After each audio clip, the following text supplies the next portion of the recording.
भारत की राह को प्रशस्त करने वाला बजट प्रस्तुत करने के लिए उनका अभिनंदन भी करती है। देश ने तीसरी बार लगातार 62 वर्षों के बाद हमारी सरकार को चुना है और इसलिए आम जनमानस की उम्मीदें भी 3 गुना हैं। माननीय वित्त मंत्री जी को मैं बधाई देना चाहती हूं कि इस देश को इस तीसरे कार्यकाल में जनता की उम्मीदों को पूरा करने के लिए 3 गुना तेज गति से काम करने वाला बजट उन्होंने देश को सौंपा है।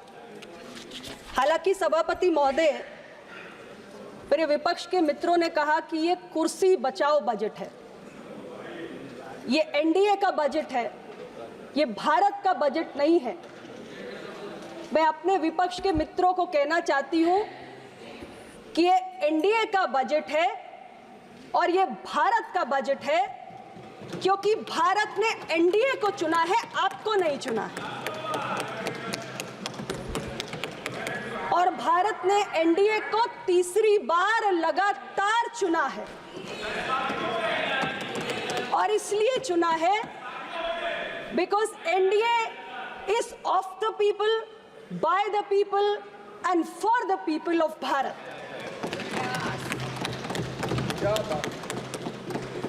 और मैं जानती हूं कि आप इस बात से सदमे में हैं। आपने बहुत सारी अफवाहें फैलाई, बहुत सारा भ्रम फैलाया, लेकिन फिर भी तीसरी बार देश ने मोदी जी के नेतृत्व पर ही मोहर लगाई है और एनडीए को ही चुना है। तो अब आप ये मान लो कि एनडीए का बजट भारत का बजट है। और जो आप बार बार एनडीए सरकार के कोलैप्स होने के सपने देखते रहते हो, या आपके मुंगेरी लाल के हसीन सपने कभी पूरे नहीं होने जा रहे।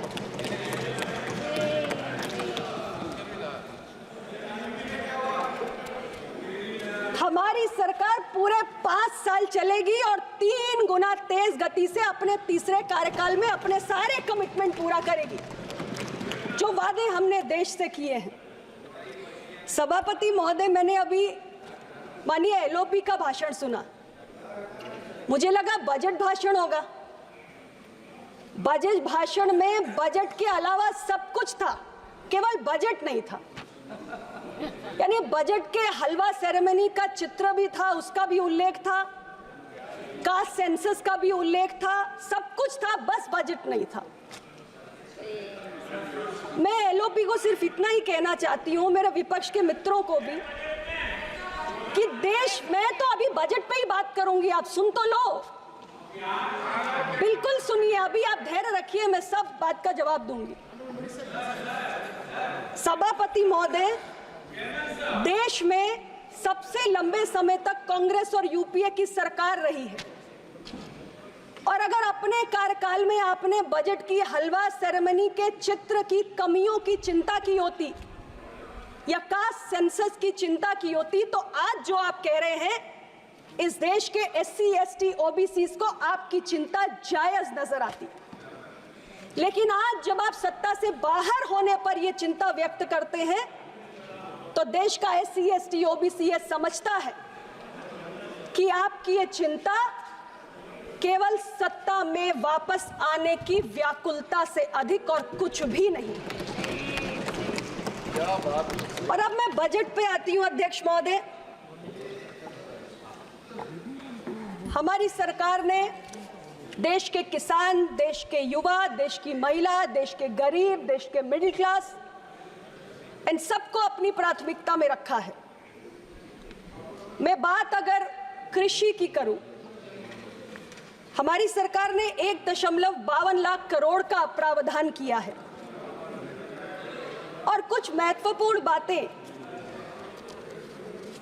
जलवायु परिवर्तन आज देश और दुनिया के लिए एक बहुत बड़ी चुनौती है और ऐसी परिस्थिति में हमें टिकाऊ कृषि की जरूरत है और इसलिए हमारी सरकार ने 109 किस्म की नई किस्मों को लाने की बात की है जो प्रतिकूल मौसम की परिघटनाओं का सामना कर सकती हैं और कृषि को टिकाऊ बना सकती हैं। और इसके साथ ही नेचुरल फार्मिंग, प्राकृतिक खेती,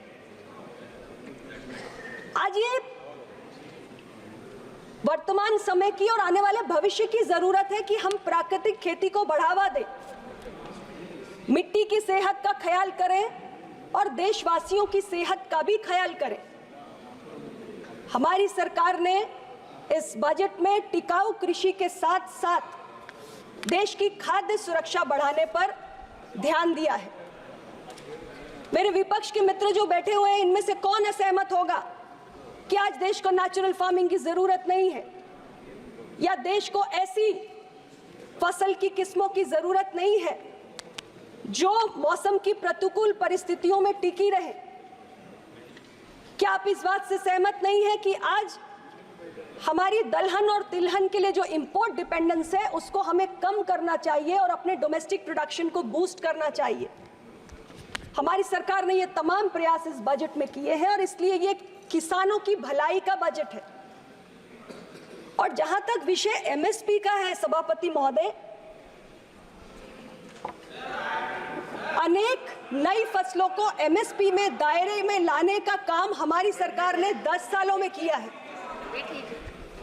यूपीए सरकार के 10 साल में एमएसपी पर जो आपने खरीद की वो महज 45 करोड़ मीट्रिक टन की फसलों की, जबकि हमारी सरकार ने 10 साल में 70 करोड़ मीट्रिक टन फसल की खरीद एमएसपी पर करने का काम किया है। इसलिए संसद के फ्लोर से देश के किसानों को गुमराह करने का काम बंद होना चाहिए।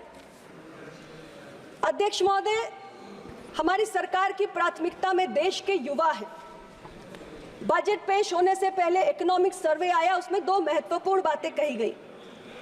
पहली ये कि हमारे देश के कॉलेजेस से जो ग्रेजुएट्स निकल रहे हैं हर साल, उसमें 51% से कुछ अधिक ऐसे हैं जो एम्प्लॉयबल नहीं है, नौकरी पाने योग्य नहीं है।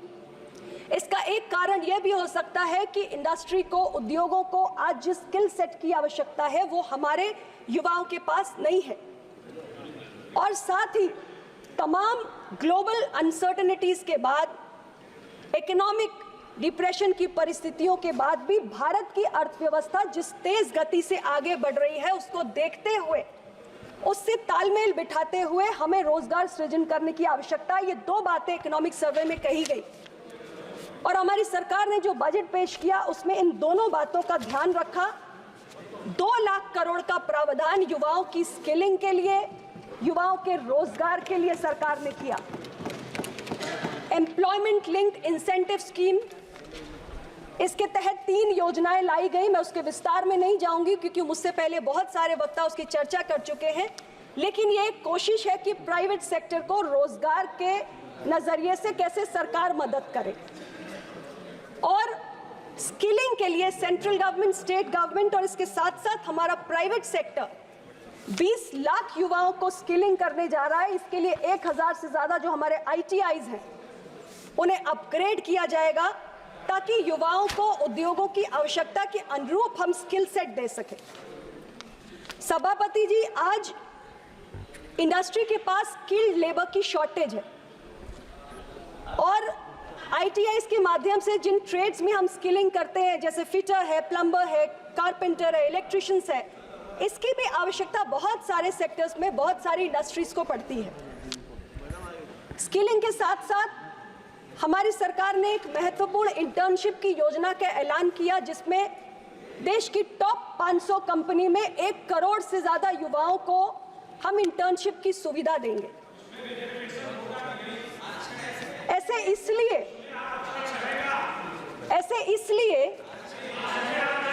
क्योंकि ऐसे बहुत सारे उदाहरण हैं सभापति महोदय कि बहुत सारे सक्सेसफुल बिजनेस लीडर्स अपनी कंपनीज में इंटर्न्स के रूप में शुरुआत करके आगे बढ़े हैं क्योंकि उन्हें जो जरूरी एक्सपोजर या एक्सपीरियंस है वो अपनी कंपनीज में काम करते हुए मिला है। और बहुत सारे सेक्टर्स जैसे मैन्युफैक्चरिंग है, रियल एस्टेट है, infrastructure, construction, automobile, banking, retail, logistics, ऐसे बहुत सारे सेक्टर्स हैं जिसमें आज लेबर डिमांड सप्लाई का मिसमैच है और एक स्किल गैप है जिसको भरने की एक कवायद है ये इंटर्नशिप योजना।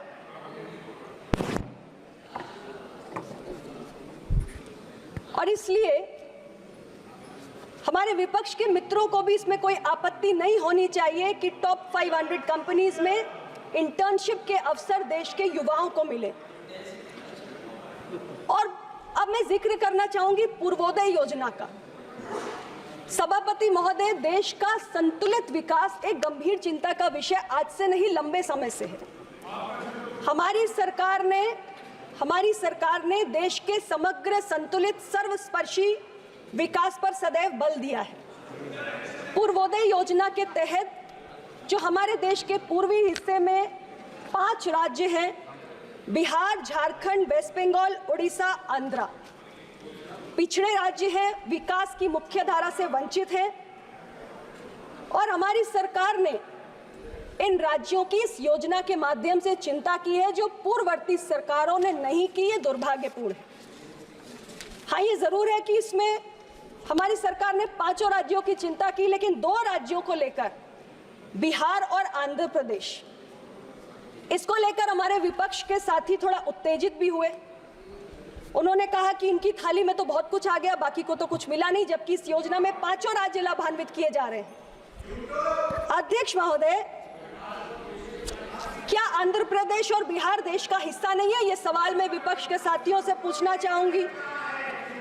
और मैं ये भी कहना चाहती हूं कि आंध्र प्रदेश का विभाजन तो यूपीए की सरकार के दौरान हुआ, और एपी रीऑर्गेनाइजेशन एक्ट में जिस राज्य को जो मदद मिलनी चाहिए वो आपको देना चाहिए था। आपने अपने कर्तव्य का पालन नहीं किया, हम कर रहे हैं। आंध्र प्रदेश ज्यादा विकसित हिस्सा था, वो तेलंगाना के साथ चला गया। आंध्र प्रदेश को अपनी नई राजधानी सेटअप करने के लिए केंद्र की मदद की जरूरत है, केंद्र कर रहा है। जो काम आप अधूरा छोड़ के गए थे वो हमने कर दिया। और बिहार झारखंड से अलग होने के बाद तमाम रिपोर्ट्स बताती हैं कितना पिछड़ गया है। वित्तीय परिस्थितियां बेहतर नहीं है, उसे सुधारने के लिए हम अपने राज्य की मदद कर रहे हैं। आपकी नजरों में बिहार और आंध्र प्रदेश अलग हो सकता है, हमारे लिए नहीं है। और आप तो भारत जोड़ो की बात करते हैं और देश को टुकड़ों टुकड़ों में देखते हैं। हम देश को टुकड़ों टुकड़ों में नहीं देखते। हम हमारे पूर्वी क्षेत्र के 5 राज्यों को इस योजना के तहत लाभान्वित करने जा रहे हैं। अब मैं प्रधानमंत्री जनजातीय उन्नत ग्राम योजना का उल्लेख करना चाहती हूं। अध्यक्ष महोदय, ये ऐसी योजना है जिसके तहत देश के 63,000 गांव में 5 करोड़ जनजातीय समुदाय लाभान्वित होना जा रहा है। और जनजातीय समाज की आबादी हमारे पश्चिम बंगाल में, उड़ीसा में, झारखंड में, इन सभी राज्यों में है। तो क्या इस योजना का लाभ इन राज्यों के जनजातीय आबादी को नहीं मिलना चाहिए? ये मैं विपक्ष के मित्रों से पूछना चाहती हूं। हमारे सरकार का बजट पूरे देश के हित में है, चाहे युवा हो, जनजाति हो, किसान हो, महिला हो या गरीब हो। महिलाओं के लिए 3 लाख करोड़ का प्रावधान किया गया है, क्योंकि देश की इकोनॉमी आज 5वें नंबर पे है और हम इसे 3रे नंबर की इकोनॉमी बनाने के लिए संकल्पित हैं। और ये तब तक नहीं हो सकता जब तक हमारे देश के श्रम बल में, हमारे देश की वर्कफोर्स में देश की आधी आबादी की प्रतिभागिता ना हो। 3 लाख करोड़ का हमने प्रावधान महिलाओं की भागीदारी बढ़ाने के लिए किया है। महिलाओं के लिए working women hostel, crash, property खरीद के नाम पे स्टैंप शुल्क को कम करना, ऐसे तमाम प्रयास किए गए हैं। और हमारे 10 वर्षों के कार्यकाल में भी वुमेन लेड डेवलपमेंट, इस थीम पर हमारी सरकार ने काम किया है। और तमाम ऐसी हमारी योजनाएं हैं जो महिलाओं को केंद्रित करके ही बनाई गई, चाहे शौचालय का निर्माण हो, चाहे उज्ज्वला गैस का कनेक्शन हो, चाहे जल जीवन मिशन हो। ऐसी बहुत सारी योजनाओं ने महिलाओं के जीवन में क्रांतिकारी बदलाव किया है और हमारे सारे प्रयास उसी के कंटिन्यूएशन में हैं। हमारी सरकार ने इस बजट के माध्यम से तय किया है कि 25,000 ऐसी नई ग्रामीण बसावटें हैं जिनको प्रधानमंत्री ग्रामीण सड़क योजना के तहत संपर्क मार्ग से जोड़ने का काम हम करेंगे। गरीबों को उनका आशियाना मिले, इसकी चिंता लगातार 3रे कार्यकाल में भी बनी हुई है। 3 करोड़ नए आवास, 1 करोड़ शहरी क्षेत्र में और 2 करोड़ ग्रामीण क्षेत्र में हमारी सरकार ने बनाने का संकल्प लिया है। अध्यक्ष महोदय, यहां तक कि जो कामगार हैं उनके लिए भी PPP मोड पर हम किराए के घर का प्रावधान कर रहे हैं। यानी गरीब की चिंता भी इस बजट में स्पष्ट रूप से माननीय वित्त मंत्री जी ने की है।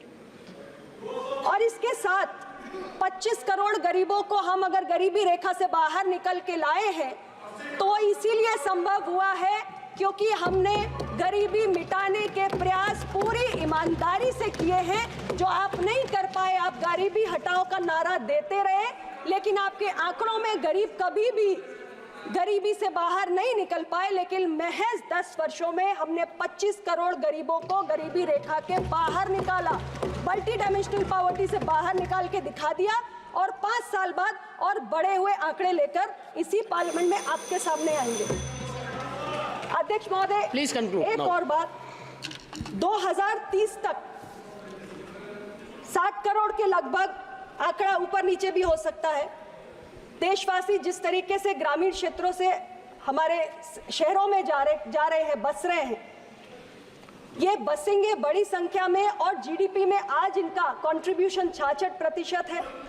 विकसित भारत बनाना है तो हमारे शहरी आबादी का और भी ज्यादा कंट्रीब्यूशन जीडीपी में बढ़ेगा, 80% से भी अधिक हो सकता है।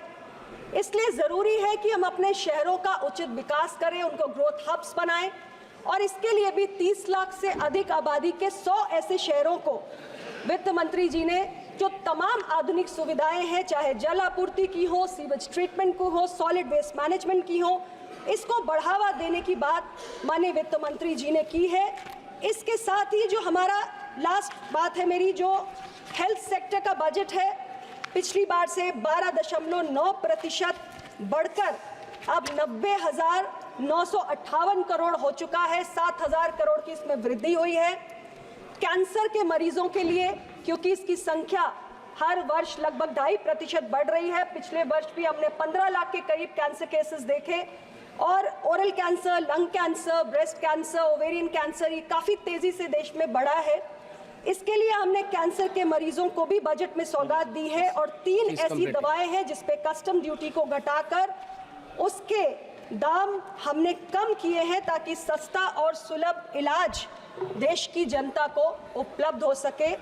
तो मैं, बातें बहुत सी है लेकिन समय कम है, इसलिए मैं इतना ही कहना चाहती हूँ। माननीय सभापति महोदय, माननीय वित्त मंत्री जी ने देश को आत्मनिर्भर बनाने का, देश को तीसरे नंबर की अर्थव्यवस्था बनाने का और देश को विकसित भारत 2047 बनाने का एक रोड मैप प्रस्तुत किया है और इसके लिए मैं उनको धन्यवाद देती हूं।